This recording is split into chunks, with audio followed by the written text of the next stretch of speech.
सरकारच्या आर्थिक बेशिस्तपणाचा फटका लहानग्या मुलांना बसलाय।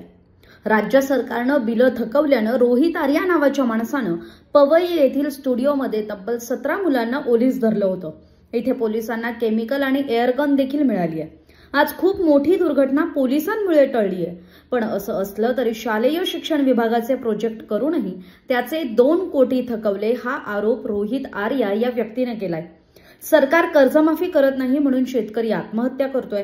दुसरीकडे कंत्राटदारांची बिलं थकवली, कंत्राटदारांनी जीव दिला आणि मुंबईत तर रोहित आर्या या व्यक्तीनं 17 मुलांना डांबून ठेवलं।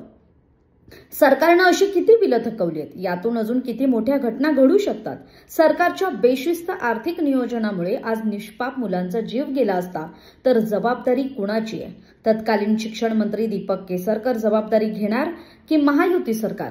असा सवाल राज्यातील काँग्रेसचे नेते विजय वडेट्टीवार यांनी खरं तर फडणवीस सरकारला विचारलाय। मुंबईतल्या पवई परिसरात आज एका व्यक्तीनं 17 मुलांना ओलीस ठेवलं होतं आणि त्या मुलांची सुटका करताना पोलिसांच्या प्रत्युत्तर दाखल करण्यात आलेल्या गोळीबारात रोहित आर्याचा मृत्यू झालाय।